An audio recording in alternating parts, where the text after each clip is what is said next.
Welcome, everyone. Episode 13, hopefully not unlucky number 13. We've got Baku this weekend, and I know we're excited. I hope you are as well. You can listen to us on Spotify and Apple Podcasts if that's more your thing and you don't want to see our faces. The links are in the description, where you can also find our Instagram, TikTok, and the list ends there. But if you are here, please make sure you subscribe, comment down below, and like the podcast. It really does mean a lot to us, and it helps us out. But I'm not going to bore you with any of that. We're cracking on. All right, guys, welcome along to episode 13. Luke, how are you? I think we're going to start off with a little segment here because I quite liked what we did last week. What have you been up to? How was your weekend? I was going to say, you asked me how I was, and then you just completely moved on to a new segment. But it turns out you're asking me what I was up to. Well, I'm still asking. Firstly, how are you? Yeah, not bad. Hay fever is... A bitch. Yeah, it's getting me a little bit, not going to lie. But I've not been up to... Actually, I have been up to a fair amount. I went to Liam Gallagher at Nebworth. Nice. Yeah, it's pretty iconic, but... Was it with the lads? It was with the lads. Lads. But the hay fever, oh my God. It's awful, isn't it? Yeah, so that's not to do with the voice. The voice is because I was, singing the songs. So I'm a little bit raspy, a little bit run down, tired because I got in at like 2:30 on the Sunday morning. But I could not sleep because my hay fever. Like when your nose is so blocked, my eyes were itchy, my throat was itchy. Not that I've complained about it that much, really, though. This is sort of the first time I've complained about it. You texted me earlier saying about your hay fever, but it's the first time you mentioned it. I'm one of those people that gets really dramatic about things, and they do, I tend to make out that they ruin my life. But hay fever is the closest thing that has ever come to ruining my life. It's awful, isn't it? Yeah, it's just, and I never had it before. Oh, it's awful. I've had it for years. It just started 2020. That was the first... Yeah, that was lockdown, wasn't it? That was the first time it started. So just out of nowhere, I was like, why are my eyes burning? And turns out it's because I'm allergic to flowers. What sort of allergy is that?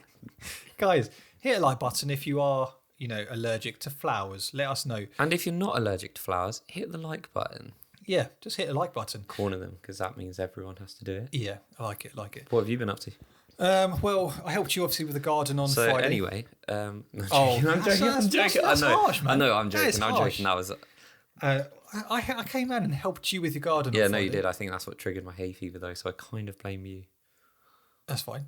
I don't mind. Oh, it's bank holiday weekend, wasn't it? Yeah. Yeah, nice. Just to put a disclaimer out there, so quite a few of you have been asking, Matt, can you ask Luke when the next episode of Waffling is? Oh, so... Because obviously, I'm assuming there wasn't one at the weekend. No, which it is explained to everyone. We haven't had a fight or whatever. People thought, oh, they're, it's handbags again. I reckon they've fallen out. We haven't. We're just idiots, basically. So, new episode will be out on Sunday. You're listening to this, in theory, on Wednesday. So on Sunday, you can expect a new episode. We're all friends. We're not friends with you guys at the moment. You hate us, understandably. But we do apologise in the latest podcast, so we're not going anywhere. So there you go. You don't have to keep sending... I actually got a DM on my own personal account asking, can you ask Luke when the next episode of Waffling is? Yeah. I mean, I don't actually know, in all honesty. I'm glad we cleared that up. Yeah, because I was worried for... Like, you're not here for waffling. We're here for F1. Yeah, and... So let's move on. That's what we're going to crack on Let's not with. talk about your other show. Let's move on, all right? Stop going on about it. Christ. I didn't even Don't bring cry. it up. What is it, hay fever? So, before we get on to Baku, should we talk about some latest news this week? Yeah, see, I like this segment because this is where I hear most of the news. I don't know about you, I'm very picky with who I follow on social media and stuff. So if it doesn't make Sky Sports news, I don't really see much. What about Racecast news? Because obviously what we're about to talk about, I have posted. So I follow I obviously follow Racecast, so I see what we post there. But a lot of the posts, because I know content's going out and it's really good, but I just double tap, I see Racecast, I double tap and then just move on. But and I haven't really had time to get around to because I came across this new website called Reddit. Oh, okay, what's that about? And it's just sort of this forum. When is this joke gonna end? It's just not though. People must listen to it and just think oh, it was kind of funny the second time. The third time I thought, now you got to stop it. But now that's like the 18th time. Maybe it'll end, but yeah, I haven't even had time to get around to Reddit really this week. Fucking hell, really? And have a little read. So I hope you're coming at me with some. Do you ever use it? No. You actually should, because A, not only would you find some quality content on there, B, I learn loads about like races where like, as in like the previous race where like some little geekatron will have gone through like Geekatron. all the stats and like they'll break different things down and you learn so much about individual drivers and like different performances that maybe went under the radar because someone's broken it down in like such an easy to understand, cool way. See, I would like to go onto Reddit, but I'm too busy doing your work. Yeah, that's true. Let's move on because otherwise this will turn into domestic. The fact that you still haven't done a TikTok. So if you don't have any content on TikTok or any reels, it's because Luke hasn't done it. It's because I was celebrating our Queen's 70th anniversary. I don't care about that. Bullshit. Right, let's get into news. So, interestingly, we were talking about budget caps in the last episode, I think. Yeah, so, and I have seen a lot of talk of this going around on Twitter. Yeah, so Günther Steiner fears an increase in the F1 budget cap this year would benefit the top teams and top teams more than the outfits of like Haas. Rising inflation has led to a significantly increased cost for the 10 constructors, putting them under pressure to adhere to the sports spending limit for the 2022 season of 140 million. Yeah, so it's a complicated one because, I mean, Günther Steiner and Haas would probably have to worry less about their finances if they didn't have a driver that crashed so frequently. Very true. And that may seem harsh, but many other teams aren't actually experiencing those issues where they've had 2 totaled cars this season. And what race are we on? 6? Yeah. And he's already cost them almost a £2 million. 33, no, we've done more than 6 races. But basically, like 25% of the time, the car is getting totaled. Yeah. That's when it costs $1 million a go or whatever. That's a pretty steep amount of money. Quiz for you. When did he total his last car? Not Monaco. What was the one before that? Was it not Saudi? It was, yeah. But then he collided with Seb.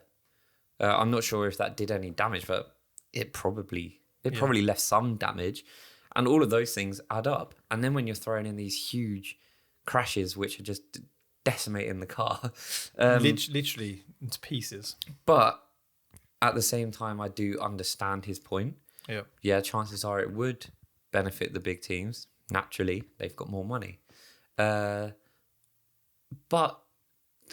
inflation is a real thing. I don't think this is just some made up thing where the teams are saying like, oh, we want more money to spend just because we do want it.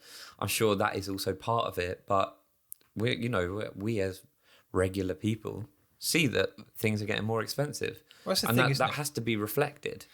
The bigger teams have more to pay for, in theory. Yeah. So, their budget cap is probably used more on things which the lower teams wouldn't have to pay for. For example, Haas, their team is a lot smaller than maybe what Mercedes or Red Bull is. Like transportation costs of if Haas only have to transport 30 people, well, that means Mercedes have to transport 150 people. And I know that's all like, it's all technically relative, but when there's a budget cap, that stuff affects Mercedes more. But don't you think it'd be interesting, right, if you left it as it was? Because we touched on this a couple of episodes ago.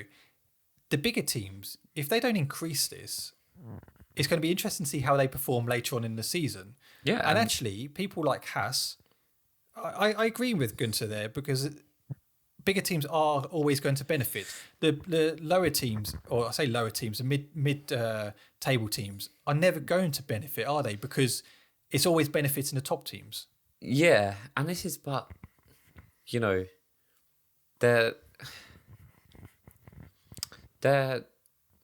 there is a budget cap, which means every team did have an equal opportunity at the beginning of the season.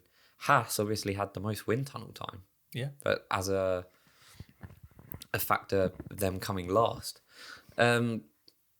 So it would a team like Haas maybe be pushing for a bigger budget if they were at the top? I know it's because they've got less money, but if they were actually fighting for those top positions, I'm sure those top teams, they're not worried about Haas, but they're probably thinking like, well, we want more money to develop this car so we can beat Ferrari for Red Bull's sake. Yeah. So, yeah, I understand it from a smaller team perspective where you're probably just thinking like, we're never going to close this gap if they are allowed to spend more money. Well, it's kind of like, you put your rules in place and then halfway through it's like, oh, actually, we're going to just amend them. And I don't like that. For example, and I know this is a different sport, American football, they have their, caps and all of this stuff. They're there for a reason. If you're going to actually, the whole point of these rules were to make it equal across the whole field. But actually what they're doing now is actually going, okay, well, the bigger teams are going to struggle a bit here. So what we do, we'll help them out more. That's not fair. Yeah, no, I do also get that point where, you might look at it from a Gunther Steiner perspective and be like, okay, things are going up, but like the cost of everything is always going up. Yeah. Like, very rarely have we ever been like, oh, wow, that's cheaper. So is it down to actually, well, the big teams that do have these bigger outgoings have actually just got to be more efficient with the money that they are allowed to spend? They may not be able to do the upgrades they want. Yeah. And that's something which they have to look at and go, okay, this is annoying, but how can we improve the car without doing these upgrades as such? And I think we actually said before that we like this idea that teams have to be more tactical with their upgrades. Creative. They can't just throw money at it relentlessly.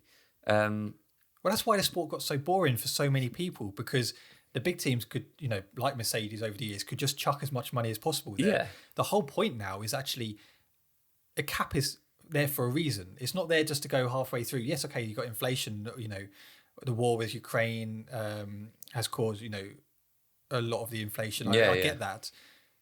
But from a budget cap point of view, I think it's unfair on the lower teams, places, people like Aston Martin, Williams, because what would be quite interesting, if later on Red Bull, Ferrari, Mercedes are going to struggle, it gives these teams the opportunity to actually come through. Yeah, and I think also from a fan perspective, you want to see it. Yeah, because I said a few episodes ago, it'd be quality because was it Christian Horner who was saying, oh, the top 3 or 4 teams might not be able to compete. Yeah. Quality. Yeah, make it interesting. For the last 4 races, if there was none of the top teams. Latifi gets his first point. Yeah. I'll be livid. You have to pay for a month mortgage. No, I have to get a tattoo. Is it? Yeah. Oh, yeah. Yeah. Are you drunk? No, it's the hay fever tablets. Do you have hay fever? Yeah, I do. It's just like keep going on about bad disease. But yeah, no, and I think that would make it dead exciting. But realistically, it's not going to happen. That was probably Christian Horner being. I think they're going to end up increasing it. I just think they're going to have too much pressure from the bigger teams. But I know I've taken like a wishy-washy stance on this, but I do also understand that because, like we said, it is real. Like you can't deny that inflation is like at a stupid rate. But in that case, don't have a budget cap. Say, okay, you can have this cap, but after a few races, we're going to increase it by 10%. There's no point in having a cap if you're just going to not but is it like special circumstances? If inflation, because what's inflation at, like 10% or something, and regularly it's at like 2 or they're rough figures. I'm no economist, but like I'm pretty sure it is something like that. So like that is a lot of money. It is. Especially when you're working to the scale of like 150 million. Yeah. I agree. I do agree. Guys, comment down below. Let us know what you think. Do you think they should just leave it? You deal with what you got and that's it? Because if you do that, some cars are going to struggle and teams have to become creative. Yeah. I think that's where it gets interesting from a fan point of view. I agree. Are we just then, bowing down to the bigger teams who say, oh, actually, we need more money because of inflation? Yeah, because it is interesting because, and I know, it's because these bigger teams have higher stakes, more staff, etc., all that business. But like, you haven't heard like Williams come out and say like the teams that are like financially less able than Mercedes, You haven't heard from them? Yeah, like surely inflation should be worrying them more than like the rich teams. So yeah, that's just something that's cropped up in my mind. No, I just find it interesting because I was excited because it made it equal across the field. And then once you start hearing this, you kind of then go, do you know what? This just shows you why F1 is the bigger teams are always going to win from this. And don't get me wrong, I support one of the bigger teams, Mercedes, granted. But if you're going to do that, you may as well just not bother improving all these, implementing all these new rules, procedures, new cars. There's no point doing that if you're going to keep moving the goalposts just to suit other teams. Yeah. But guys, comment down below. Let us know what your thoughts are. Do you agree with me? Do you agree with Luke? Just let us know. Other news, Daniel Ricciardo. Oh, not this guy again. Yes, what? So obviously before Monaco, Zach Brown came out and said, you know, the contract with Daniel is something which we could change at any point. He's got a contract until 2023, end of 2023. But if he's not performing, we could actually cut ties at the end of the season. He was pretty... Yeah, although I'm pretty sure Danny Rick kind of denied it. Did he not? He did initially. However, he has come out and obviously asked about Brown's comments ahead of the Monaco Grand Prix. Ricciardo has said it's not false. It's pretty true. Well, firstly, I don't take it personally. My skin is tanned, beautiful, and also thick, but it hasn't met our expectations. No one's going to be harder on me than myself. I know that I don't want to be racing around 10th, 12th place. I still believe I can be at the front and belong at the front. So it's a little bit more, certainly testing at times. In terms of us trying to get up there and maximise myself in the car, but we're working together hard as a team. And hopefully it'll work out. Yeah, I mean, I admire the self-belief. I mean, I don't know. Does there come a point where like self-belief actually seems a bit more like delusion? And I know he can't come out and be like, "Oh man, I'm shit," like, because you know no one would. But to say like, I believe I can get to the front. I believe I deserve to be at the front. When you have been consistently outperformed. But what's he shown that he deserves to be at the front? Well, he's done nothing to show that. He had a good win last year. Don't get me wrong. He had a good win in Italy. But since then, he for a person who is a top tier driver, as a lot of people think he is. Yeah, and I was gonna say like that's in inverted commas. Yes, and this isn't me saying he's a top tier driver. A lot of people think Danny Ricciardo is a top tier driver. He's not. And I still stand by this. In Monaco, he was shocking. And I think, you know, the fact that your own team principal is coming out and basically saying, we can cut ties with you at the end of the season, pretty much indicates, and correct me if I'm wrong here, they're thinking ahead of the future. They're not thinking you're with them next year. Yeah, no, I agree. I think we actually spoke about Danny Rick in depth last week where we said they're not going to be wrong to get rid of him. As harsh as it seems. You can't keep people around for the name. Yeah, it's just, it's just the way the cookie crumbles and he hasn't done anything. And I mean, he hasn't done anything to prove that he deserves that seat. No. And in my opinion, he hasn't done anything to prove that he deserves a seat in F1 at all, at any team. No, currently, you can't be like, oh, but in 2016 or 17 at Red Bull, he was quality. Yeah. Do you see my point? Like the same with, I don't know, anyone. Like just because you have been good, it doesn't mean that you're always gonna have to be able to demand that respect. And that's the thing, isn't it? As I said earlier, his name has carried him through from Red Bull to Renault to McLaren. And now he's at a point where he is not delivering on what everyone thought he was capable of. He's never really been a title contender. Yeah. And he's no longer the kid with potential. No. He is just Danny Rick, the 33-year-old. It was interesting. So on an Insta Live last week, and I don't know if I touched on this, somebody said, "Oh yeah, but surely he's exactly the same as Seb." No, he's not. Seb is 4-time world champion. Yeah. There's a difference, They're very different. They're very different. Sebastian Vettel has achieved what he wanted in goal. In the sport, he is a 4-time world champion. He's proved himself in that Red Bull car. Daniel Ricciardo hasn't proved himself. Yeah, and also all. don't get it twisted here. Seb is not being schooled by Lance Stroll every week. No. Danny Rick is being taken. I don't know, taken to the cleaners. Yeah, taken to the cleaners by Lando Norris every week. And so it's not by like the odd place. I understand that comparison, but it's not a very good one. No, they're two completely. Okay.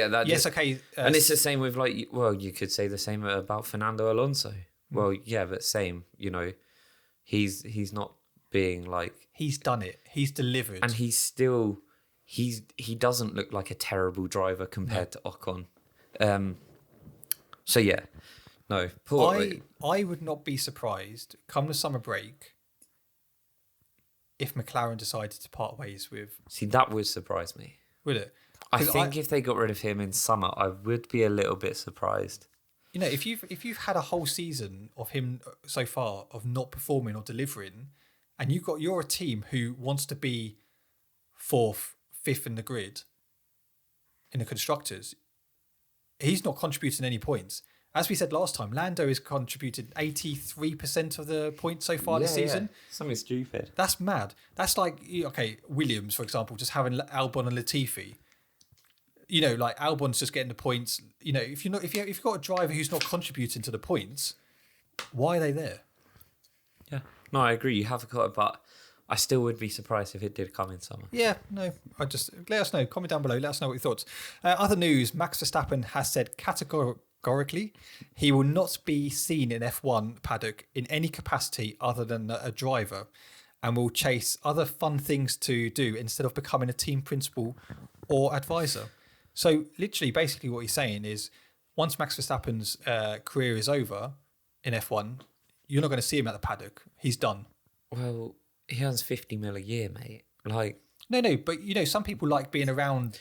Still, yeah. You're doing, like a team principal, something like that. I wonder what he means by more fun things to do. Because the most fun thing to do in F1, other than if you're a fan, is racing. Yeah, being the driver.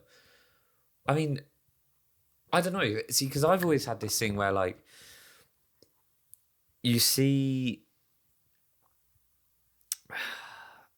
like, famous sportsmen, you never see the very top sportsman become a Gary Neville.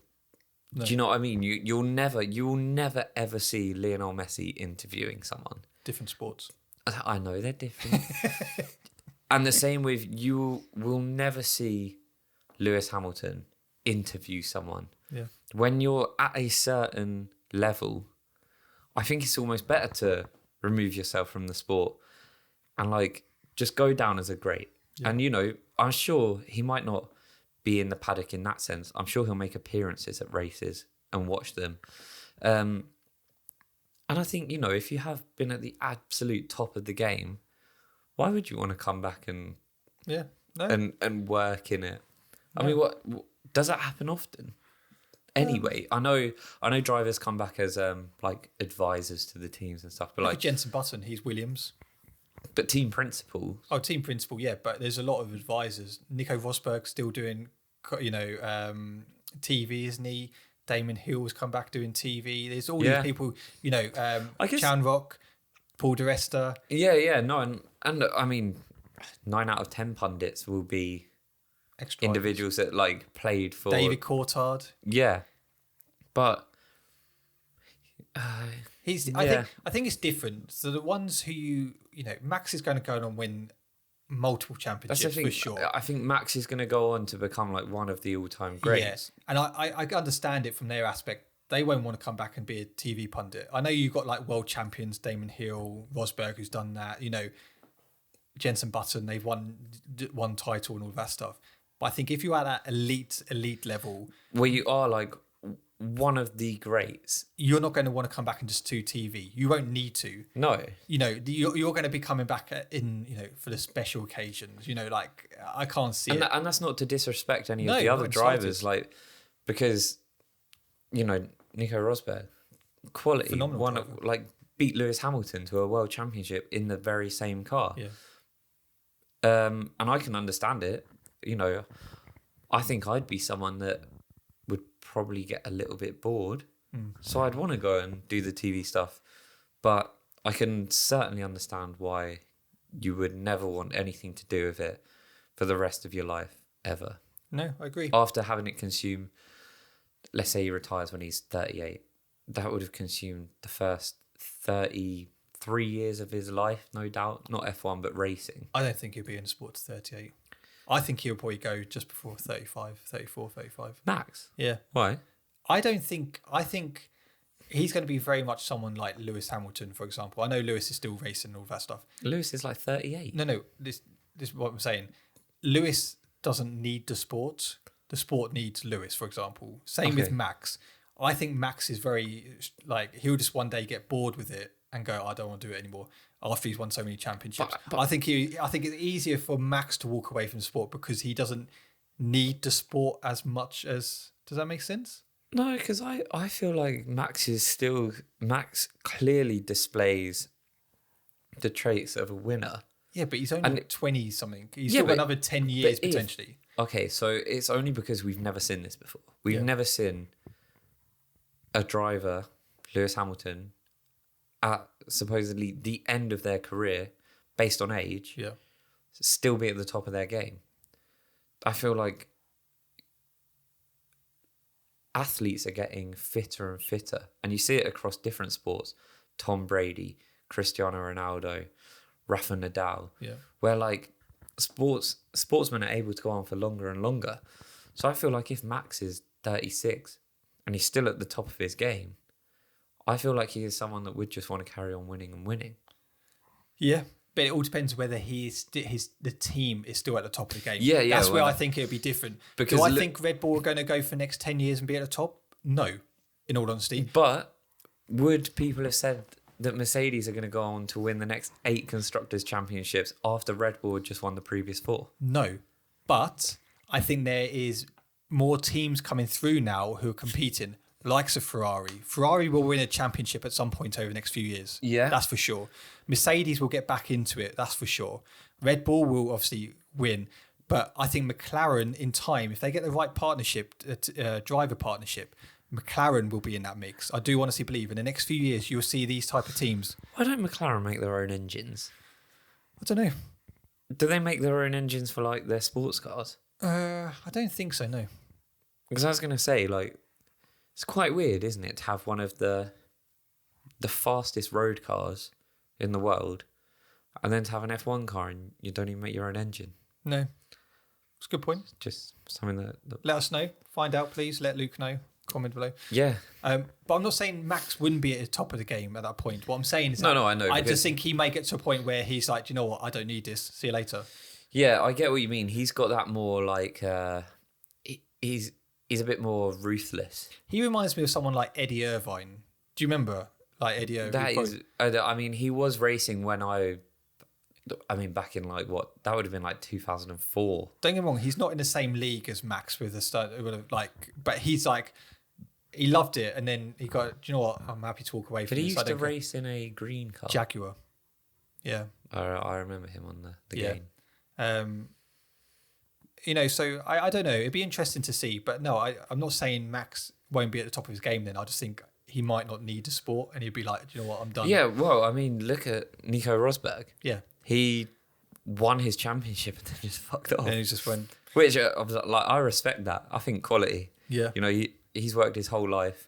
The pinnacle is winning the championship. Yeah. Okay, you can go on and win it 7 times like Lewis and Michael Schumacher, which is great, but nothing's going to feel better than the first one. No. So... You're world champion. You've got it there. Yeah. You don't need anything else. He got what he had worked his whole life for, and then thought, nah, I'm going to go chill now. Other news: Sergio Perez has signed a brand new contract with Red Bull until 2024. For me, fully deserved. Yeah. I'm actually delighted for him. I think we spoke about their team dynamic last week, where it's perfect for all parties because Perez is going to get the occasional win because he's racing in a great car with a great team. Yeah. The team know they have an unbelievable number 2 driver who is also compliant. He follows team orders. Or if you're Christian Horner, you're saying this week that actually that he doesn't mind who wins a championship. Yeah, which bullshit. Yeah, I'm calling bullshit on that. I believe that they want Max Verstappen to win that championship with their whole being. And do you think they'll be as delighted if Sergio wins it? No. I think don't get me wrong. I don't even they'll think be delighted. They wouldn't even throw a party for him. No, well, I mean, did you see the celebrations in Monaco? He was potentially caught dancing with another girl or dancing or very close. Who was? Sergio Perez. But Has he got a wife? Yes. Yeah. It was just a bit of fun. He's snitching him like that. No, I'm not. Look, it's here. Sergio Perez dances with mystery woman during Monaco GP victory party as F1 star issues grovelling. It's just a little boogie. It's only a little kiss. No, it Tongues. didn't say that. Did it? Why was he naked? No, I'm joking. It wasn't, though. But no, we should touch on Perez because I talk about him as a number 2 driver. Actually, he's very much in this title race. 15 points behind. 15 points behind. And I think if you're a Red Bull, all I ask, and you're not going to listen to me.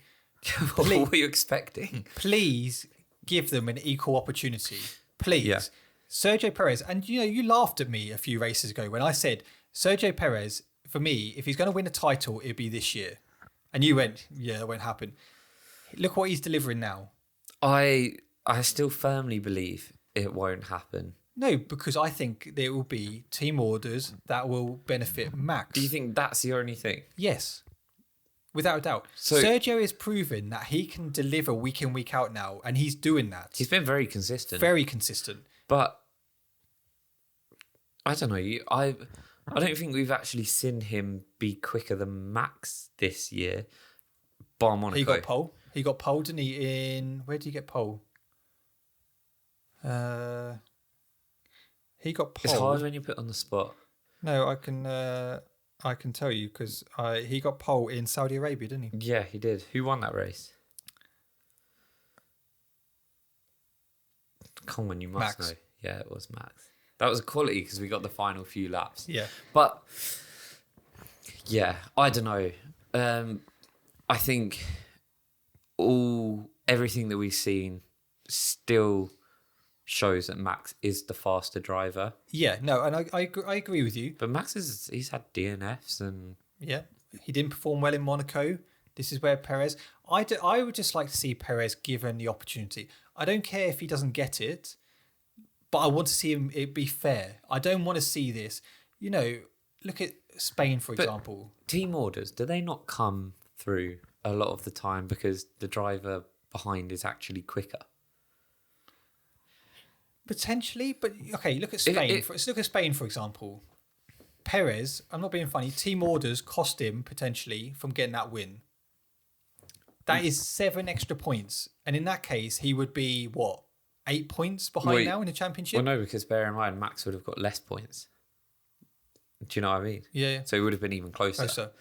But I agree if they put him on a strategy that is in place to benefit the team, i.e. Max, then I understand it. Team orders, I'm not actually so against. If it's done properly. If it's a valid reason. If it's where, your teammate has just, closed a 10-second gap to you, they're clearly quicker, they can overtake you and if you can't get them back, we'll switch positions. Yeah. But what's happening is, and what we've seen, is that's not the case with Red Bull. What Red Bull is, it's very much favour Max, and Spain was very much favour Max. Whether you agree or not, it was very much favour Max. But you can say that you don't like this, but I bet when Valtteri James came over the radio Okay. You didn't mind it so much. No. However, I agree with you. I completely agree with you. And I'm not trying to be a hypocrite here. What I'm saying is, this early in the season, when that was done last year for Mercedes, Valtteri Bottas wasn't really in a title hunt. No, it wasn't this close in the title hunt. But he did have a lot of... I don't know, and it might be different because I do actually think that Perez is a better driver than Bottas. Yeah. Oh, 100%. I agree with you. He's more aggressive, and he's shown that. He's shown that last season. More aggressive. Some of the defences that Bottas put on last season. Do you know what?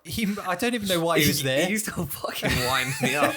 Look, what's the point? Just like pull over. How many times did I text you going, is that really what his defence was? Oh, do you remember Turkey? That triggered me to a whole new level last year when they both started at the back because they took engine penalties or whatever. And Bottas, down that straight, Verstappen was like, oh, thank you, I'll just take that. Bottas didn't even put on his defence. The worst was... Shit. Oh, do you know what? I think I said Turkey. What I meant was Russia. Where... Max started at the back. Yeah. And so did Bottas. What was the one where Bottas was first? I think Lewis was second and Max was third. And like Bottas, as they came off the line, closed Lewis off and just opened the gap for...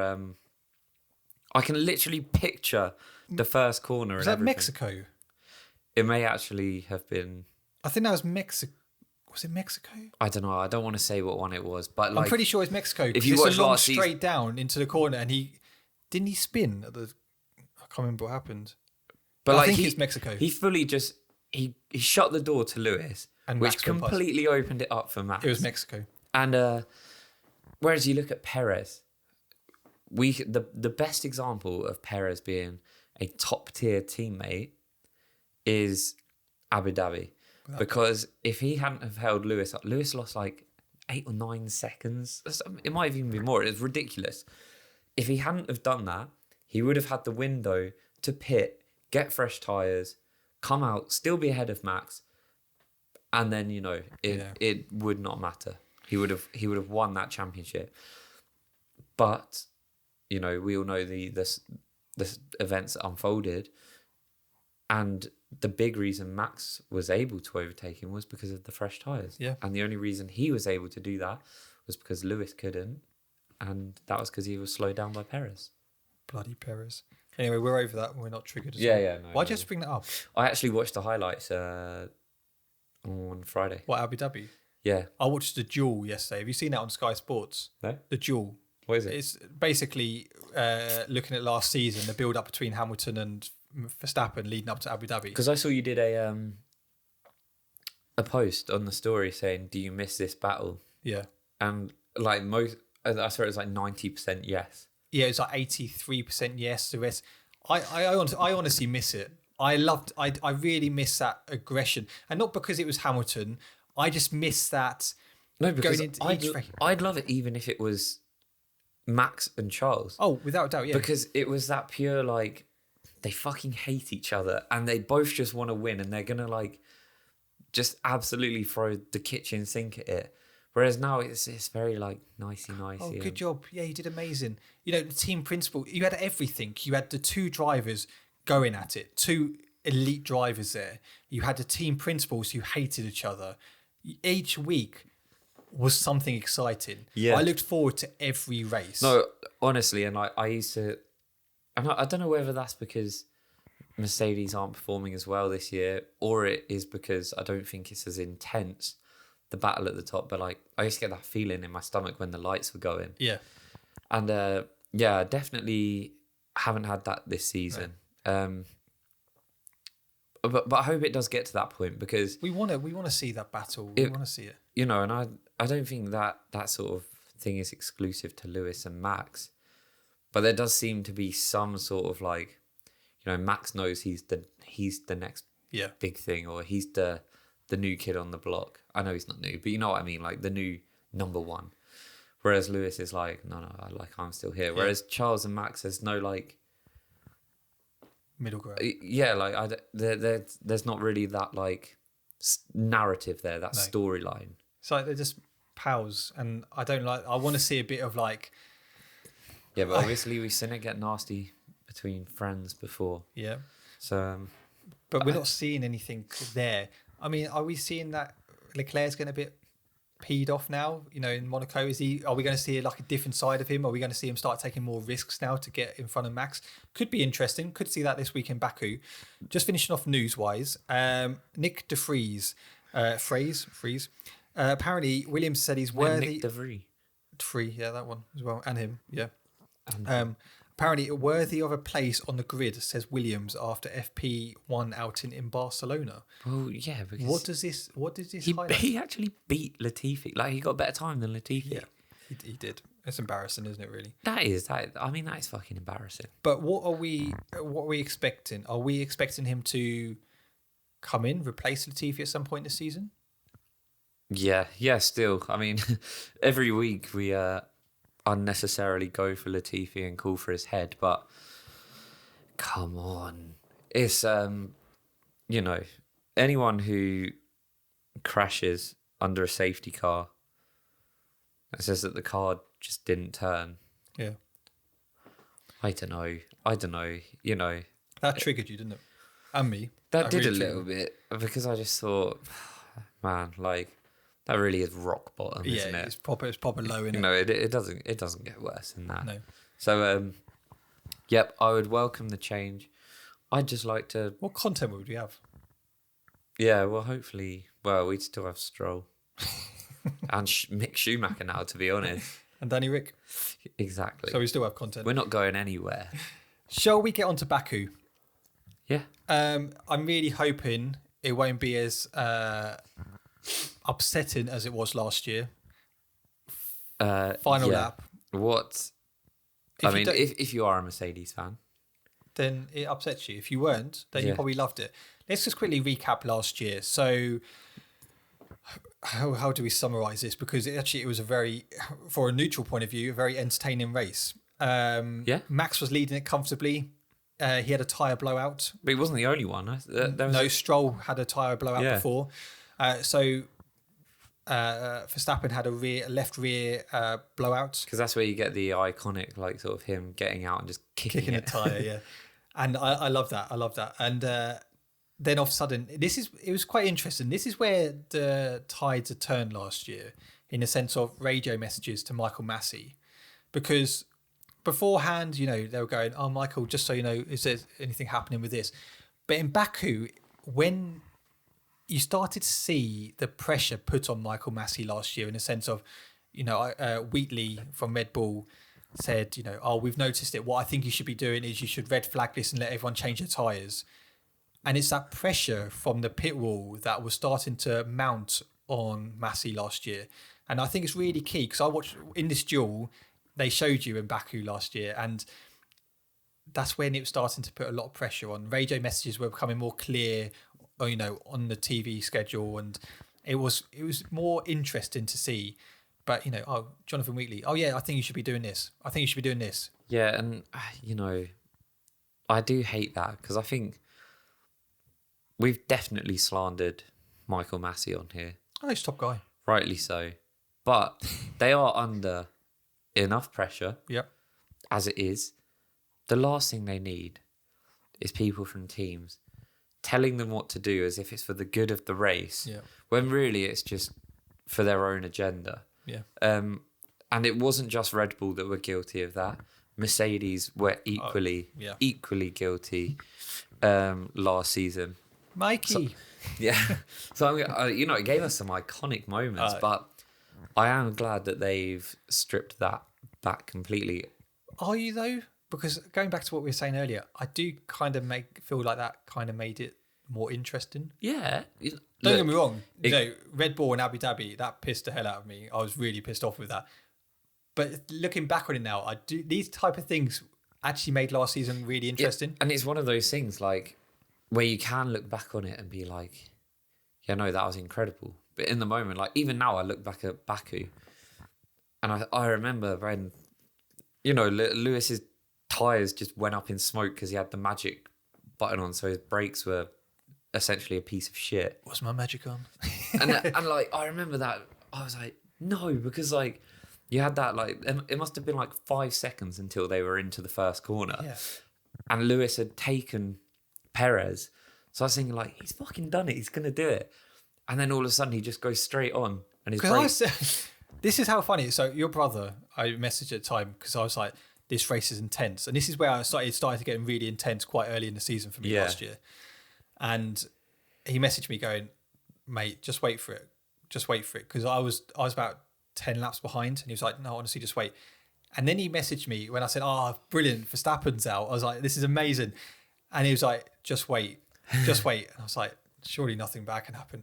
And that starts. So if you don't know what happened, there was a red flag. They changed the tyres. They went back around for the start of the grid. I don't think there was many laps left in this final lap, wasn't it? No, it was literally there was one lap, I think. And Hamilton got Perez into the first corner, but he just went straight on. So basically, there's a button which it's like the anti-steer or something like. I think it's called the magic button. I think it can actually be programmed to anything, but I think what it's used for in that Mercedes car is it's something they have magic on when they're doing like the formation laps.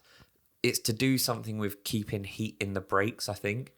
I don't really, there'll be someone that can explain it really well. I'm sure it's online somewhere, but I'm pretty sure that's the gist of it. It's to do with something keeping the brakes it's to do with something. Yeah, no, I think it's to do with the brakes, like keeping them at a certain temperature, because obviously the cars are designed to operate at 200 mile an hour or whatever. But anyway, he went off. Perez went and stole a win. He got the win. And who got second? Seb. I mean, what? Who got third? Gasly. What a podium. Yeah. What a podium. What a podium. And Seb got driver of the day. Yeah.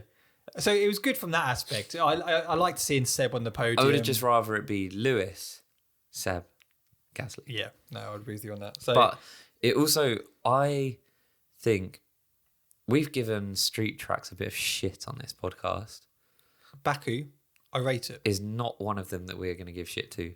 I'm a big fan of Baku. Yeah, because it's got like a monumental, I'm going to call it a straight. I know there's a few but that's pretty much flat out for like half the track. Do you want to do a quiz? You like this one? Yeah. You haven't looked already, have you? At what? Because now when I do these quizzes, No, I actually don't, because I like. So there is an opportunity for me to pay 1 month of your mortgage. Okay.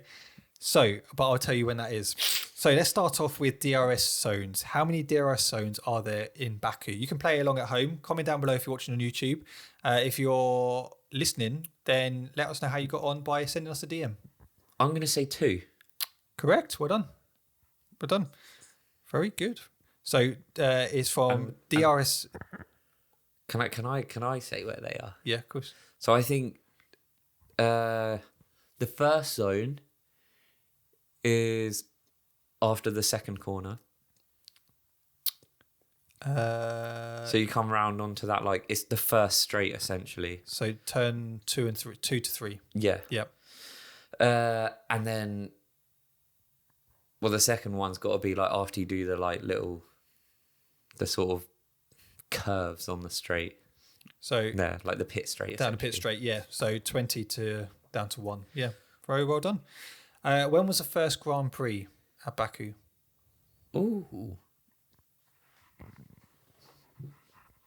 Well, I mean, it's got to be like in the 2010s. Okay. So I'm going to say... I feel like it's quite a new one. Yeah. I'm going to say 2015. Close, 2016. Oh. How many laps are there?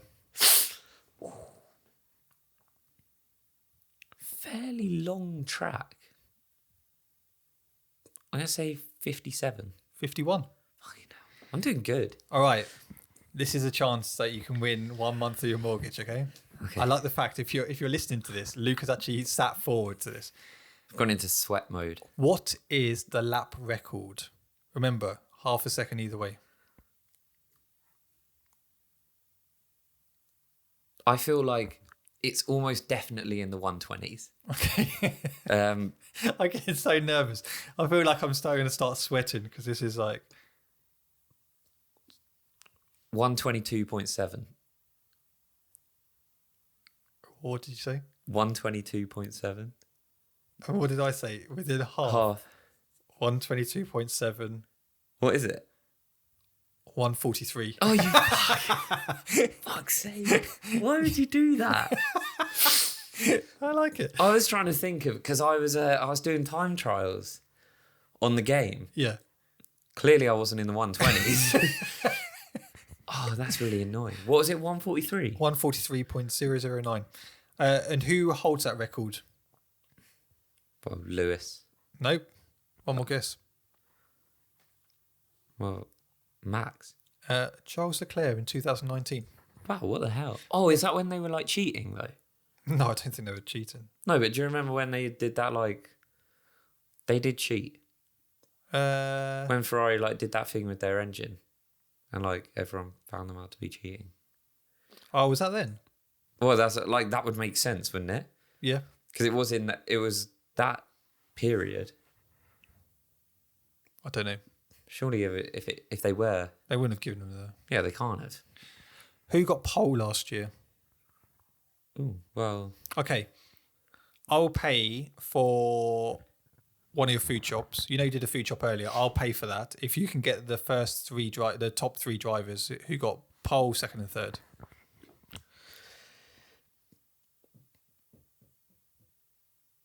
yeah, but no, I don't know whether it's like a trick question.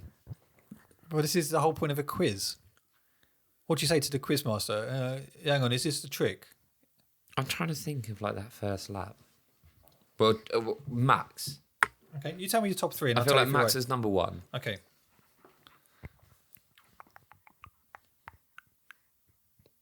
Max is number one.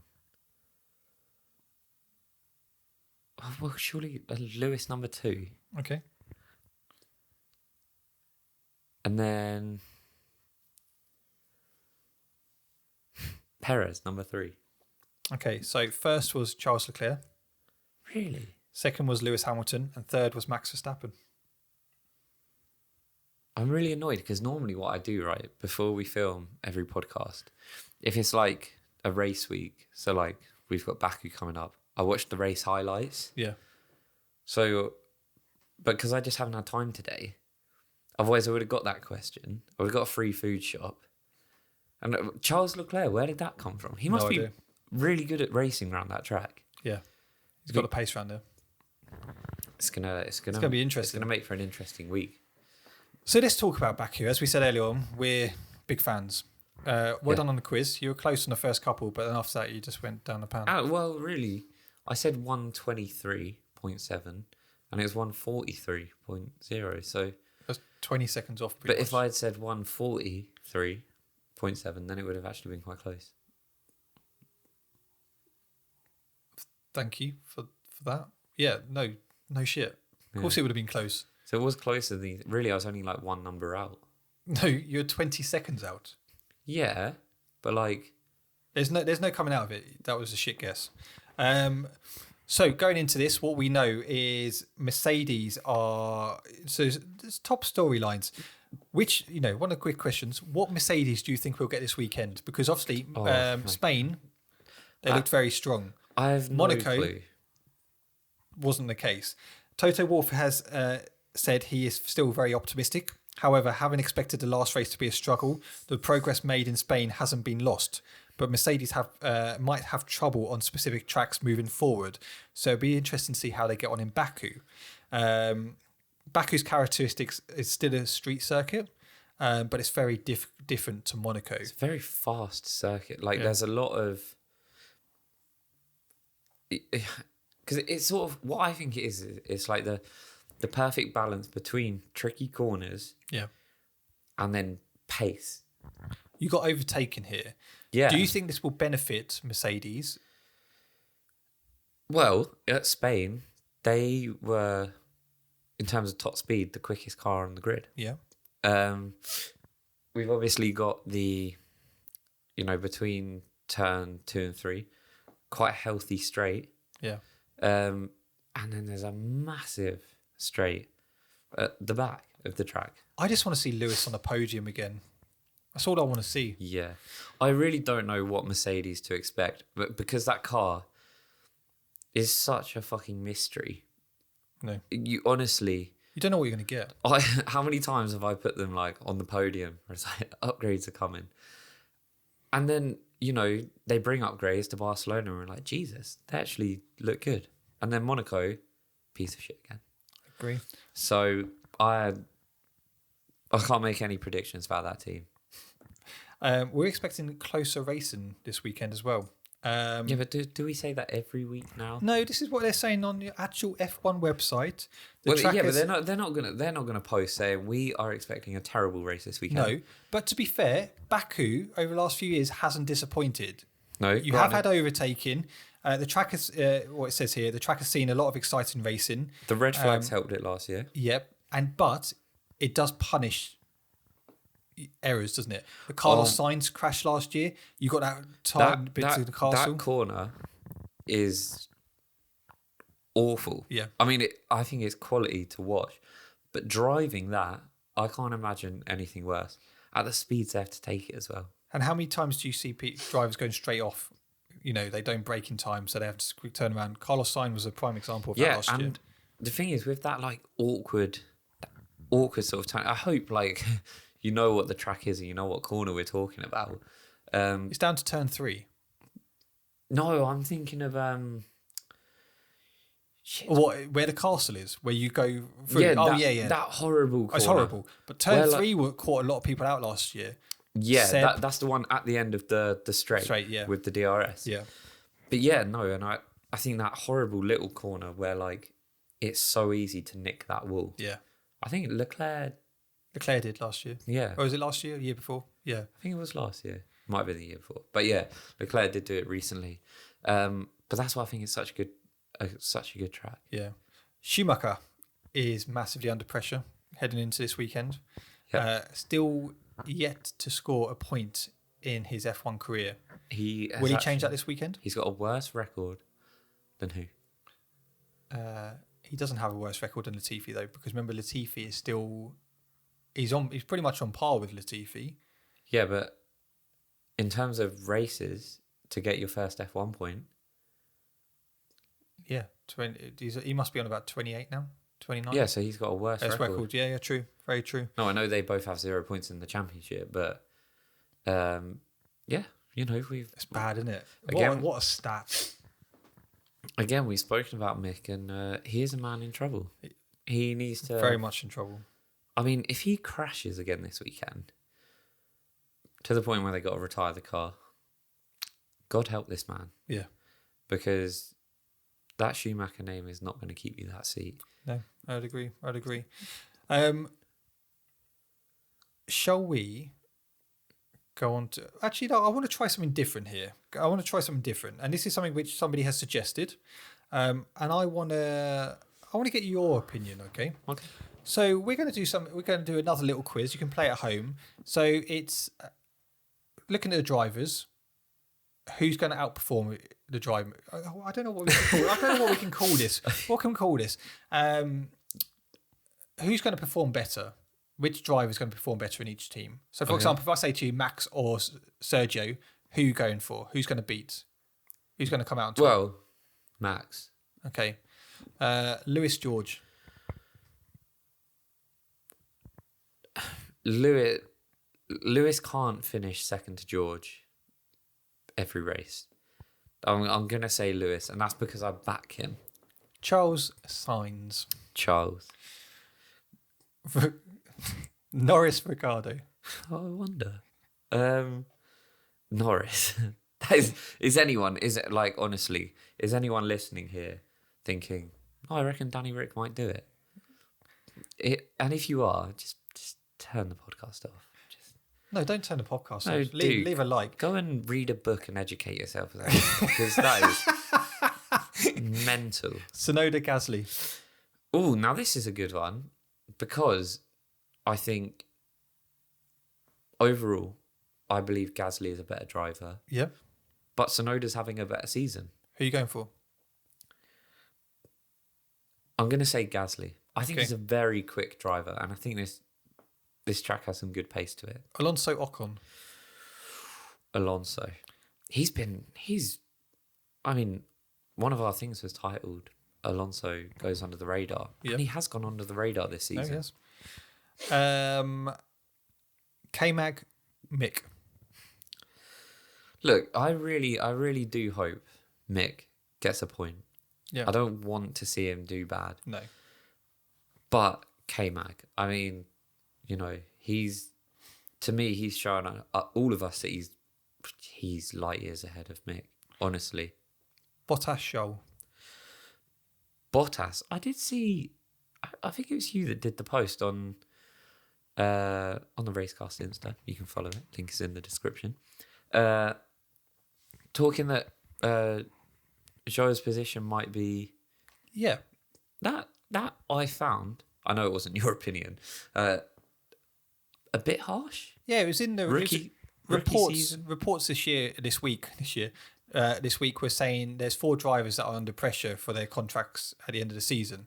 Danny Rick, Mick, Latifi and Zhou. I found it quite surprising because for me, Zhou has been unlucky with his car mechanical issues. Yeah. He performed well in Bahrain. He's shown glimpses of class, but obviously in Miami he retired. He was looking good. He got up to the P11, P10. He was going through the field, had to retire the car. For me, I would see him a bit like Tsunoda. It's his rookie season. Give him time to gel in. A bit like, Mick as well. Because we were talking about, but it's not Mick's rookie season. No, last year, for example. Oh, yeah. Not this year, but it's like their first season like it was last year. Because Tsunoda had that season last year and we were all like, ooh, he's in trouble. And now he's come out this season. He's showing a real maturity. And, this isn't just any sort of sport that you can walk into. I thought it was a bit harsh to see Zhou on there, in all honesty. Yeah, and I think he's actually looked really strong because look, and we can talk rookie season. Yuri Vips, when he did FP1 for Red Bull, bear in mind the fastest car on the track, he was the slowest man on the track. So Guan Yu Zhou is not the slowest man on the track at all. Bottas is a very, very experienced driver that's raced at Mercedes for the last 4 years. He will learn, and he will get better. I believe in Zhou, and I've backed him how many times this season? Yeah, no, and I think he's certainly done nothing to show that he's not a capable driver, in my opinion. Seb Stroll. Well, Seb pulled it out of the bag last year. Yeah. I think Seb has looked honestly pretty decent this year. Yeah. We questioned whether he still has the heart for it at the beginning of the season, but I think he's looking good. So I'm going to say Seb. Finally, Albon Latifi. What a hard question. Look, I genuinely... Well, mind you, Albon had a horrible hit Monaco. He did. Latifi finished ahead of him, didn't he? Yeah, but... Yeah, well, it's Monaco. I don't know what counts there. But, Albon. For sure, Albon. Before we get on to fan questions, have you got your phone on you? No. That's handy. Yeah, it's not ideal. Where is your phone? That is a quality question. It might be here. You know what I should have done? What's that? Is I should have put it on charge while we were filming the episode. Is it not charged? I just plugged it into the little lightning one. Do you know, if you're watching this and Luke's just out of shot, he's just like walking around. Yeah. We'll get onto the fan question in a second. Let's just quickly touch on our predictions for this weekend. So your top 3. Well, after having it brought to my attention that Charles Leclerc has the track record, pole last season, I'm gonna say Charles. Although I am very aware that top speed counts for a fair amount on this track due to the size of that. Yeah. sort of like the back bit. But which is obviously the Red Bull are much stronger. But yeah, I'm gonna say Charles. I mean, I know we say it every week, but Charles and Max is the safe bet. I think Charles, Max, Perez. Okay. I'm going to say the same three, but differently, if that makes sense. The same three. So I'm going for Max, Sergio, Leclerc. Okay, what makes you think? I think the Red Bulls will be strong on the straights. Yeah. I think Max has got something to prove, especially after Monaco being outperformed by Perez. He'll want to get back. He does well with long straight tracks. He's got the pace. He's not, a rare dusty performance from Max. I think Sergio is in form, and I think Charles will struggle to keep up with the Red Bulls. I think this weekend strategy will come into play big time, and pit stops as well. Although Ferrari had good pit stops, I think they were the fastest pit stops they've had this season in Monaco or Spain. I can't remember where. I just think Red Bull, their strategy and their pit stops this weekend will give them a win. Yeah, I actually think it was Spain they had that pit stop. But yeah, no, I do think this track has got to be a Red Bull track. Yeah, I can't see. I'd love to see a Mercedes on the podium. I really would. But again, I've learned from my lesson last time, because obviously last time out for Monaco, we said, we're going to get Mercedes on the podium because we're so confident after Barcelona.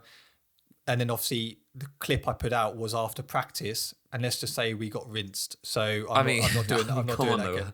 What a pair of idiots. I mean, I've been doing it since race 2. I've been like, no, the upgrades are coming, so I'm gonna go Lewis second, George third.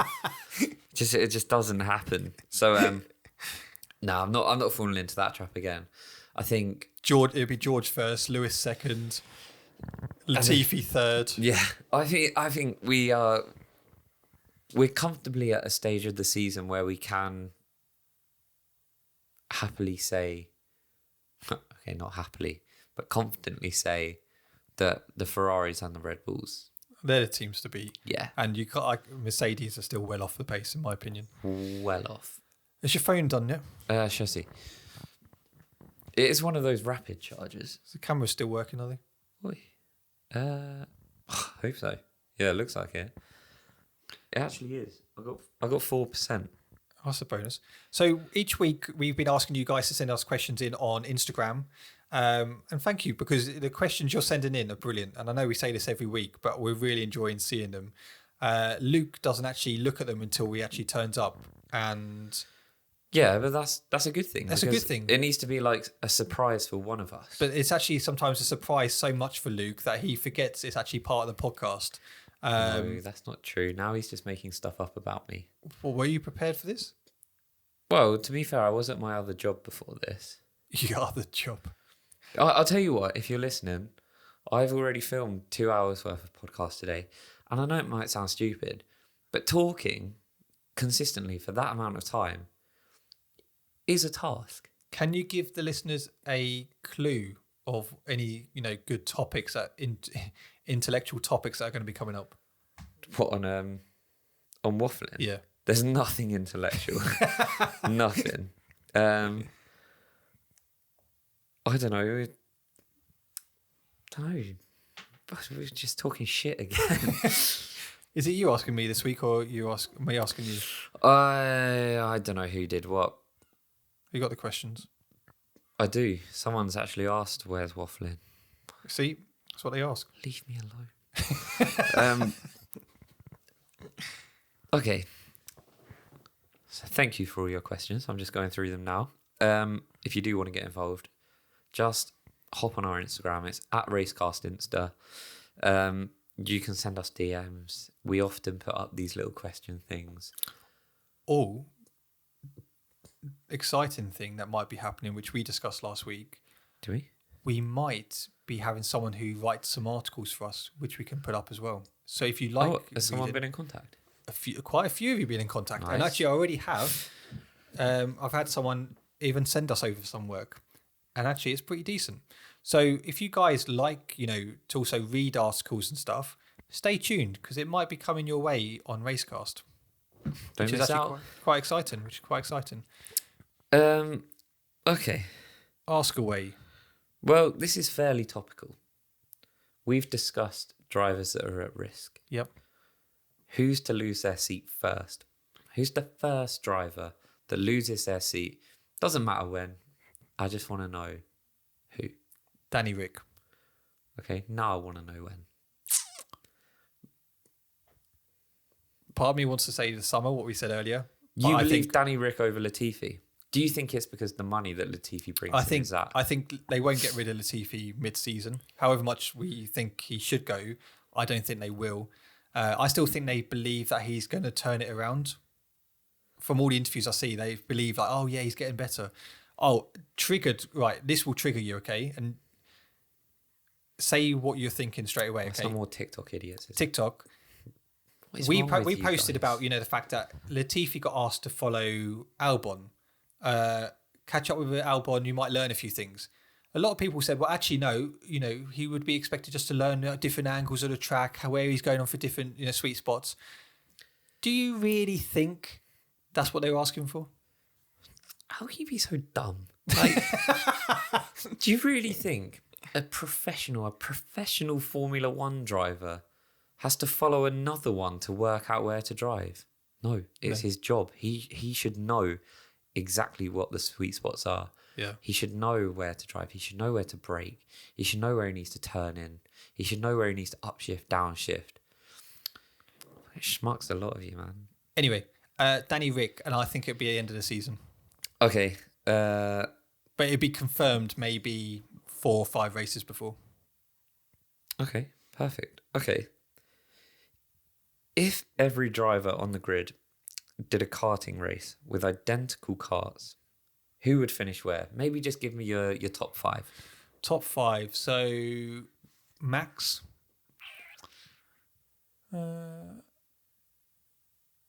Charles. I think he'd be pretty quick. Lando. I'm not necessarily putting them in order, just thing. George. And I actually think someone like Albon. Really? Not someone like the 7-time world champion? Well, yeah, no, but it's karting, isn't it? Like, I don't know. Okay, I'll put Lewis. Well, how did Lewis get in there by being good in his BMX or something? Okay, Lewis, yeah. Who's your top 5? Pretty similar. Not sure I'd include Lando. Did you see some of his bratty comments this week? No. Talked about how, like, because people were talking about George's overtake on him at Monaco, and he was like, if that's like a good overtake, then George's other overtakes must have been pretty shitty or something like that. Oh yeah, I did see that. Yeah. I think like he's shown plenty of times that he does some like he says some like bratty things. But I think he's a bit cocky, isn't he? Yeah, I think sometimes he comes across I think brat is the best word to describe it. So he also like replied to the Mercedes tweet with the like, I know it was Quadrant, it might not have been him personally, but with like that milking a cow dry essentially. I don't know. I think also he says things sometimes that like maybe he's trying to be funny, but they actually come across as like a bit knobheadish. So who was your top 5? Oh yeah. I would probably swap out Lando for Gasly. I really rate Gasly. Yeah. Fair. I know you may not, but that's my opinion.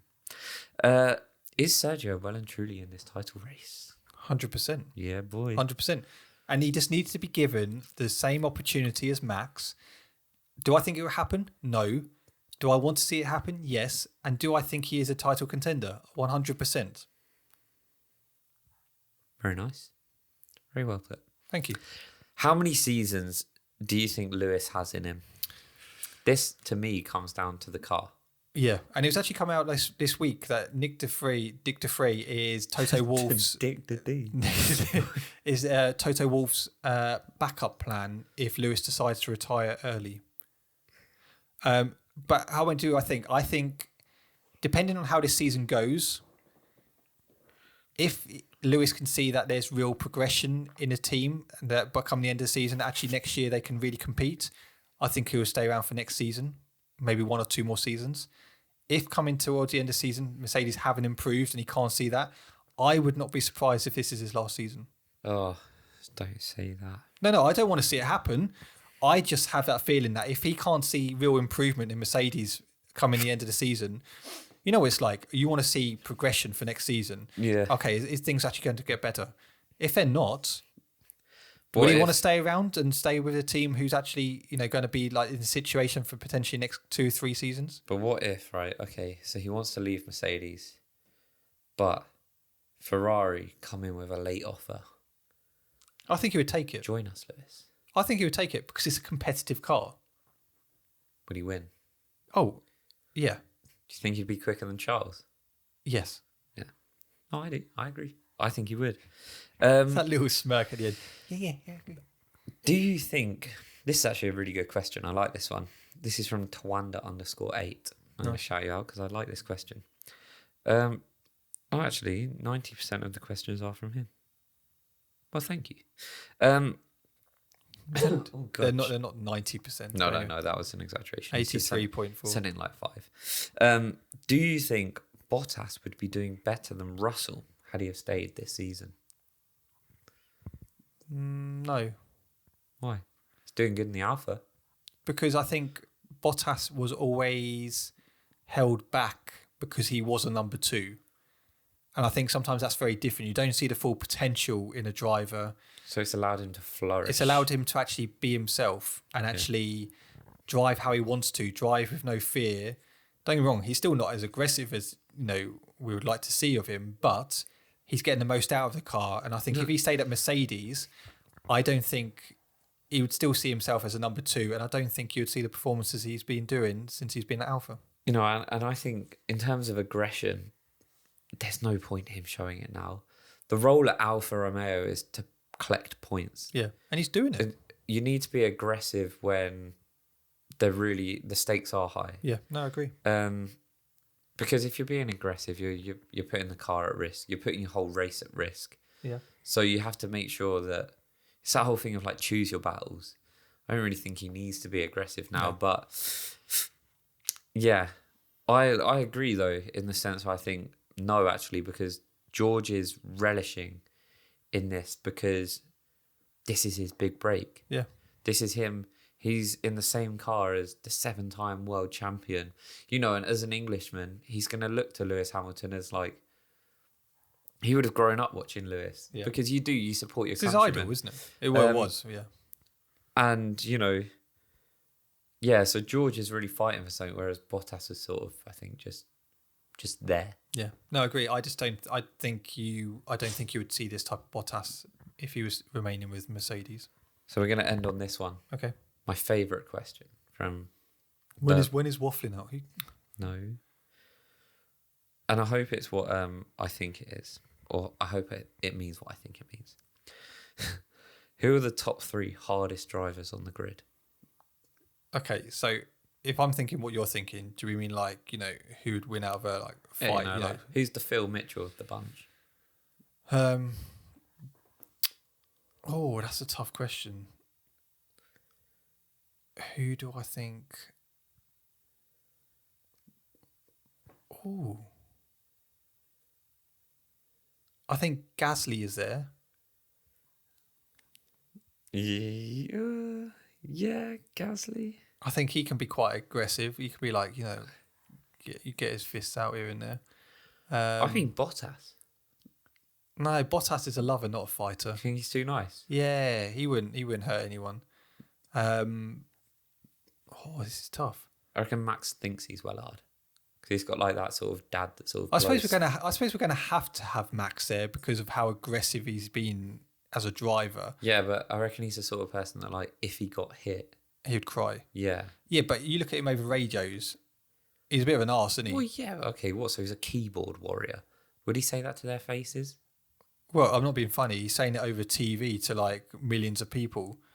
Yeah. What the fuck is this guy doing, man? What You know, he's doing that all the time. Yeah, what are they going to do? Yeah. Well, Get out anyway, of the car and smack him? I still think you have to add Max there. So Max, Gasly, and you could say someone like Lando. Lando? Well, he's a bit of like he gives it all, doesn't he? Billy Big Bollocks, isn't he? Yeah. Okay, who would you say? Oh, see, now I ask you. You can't even give me an answer. Sergio Perez? No. He's from Mexico, mate. You ever heard of the cartel? Yeah, no. I think, again, he's a lover and not a fighter. He's too nice. I think they're all nice. Apart from when he's kissing a girl in the club. Hey, don't Wasn't kissing. He wasn't snitch on kissing. him. He wasn't kissing. I think Perez. I think he's like quite a well-built geezer as well. Right. That's why I actually thought about Bottas as well. Okay. He strikes me as someone that's like, I guess they're all kind of well-built, but you know, some of them are quite like George. Yeah. He's like a beanpole, isn't he? Yeah. Like, you wouldn't want him backing you up in the club, No. would you? He'd get folded. Be like me. Yeah. When you walk around with me, do you feel like you're protected? Like I'm like a bit of muscle? Not particularly, no. I sometimes worry that the wind is going to take you. Well, that gust of wind that took Carlos Sainz out in Spain. Yeah. And I honestly don't know who else. None of them, because like none of them. I think. Like, Alonso. Yeah. Alonso. That literally just hit me. Yeah. Or he just hit you. No. No, Alonso. That would prove it though. You wouldn't want to mess with Alonso. No, yeah. I put him in there instead of Lando. Yeah. So Gasly, Max, Alonso for me, hardest drivers on the grid. Yeah. Comment down below. Let us know what you think. Yeah. And on that note, it's the end of the podcast. So guys, thank you very much for watching, listening. Leave us a rating on Spotify and Apple Podcasts. We really appreciate it. Also, if you're watching on YouTube, comment down below, hit that like button, subscribe if you are new, share the podcast. We're going to be doing a giveaway soon, so stay tuned for that. anything else you want them to do? If you do all of these stuff before you actually cook dinner, that'd be amazing. So yeah, guys, Luke, thank you very much. I don't know why I went guys and then Luke. Are you crying? You're welcome. I don't know. What do you want me to say to that? Are you crying? No? You look quite sad in your eyes. I got hay fever. Oh, you should have said in the podcast. Anyway, until next week, we shall catch you later. Bye-bye.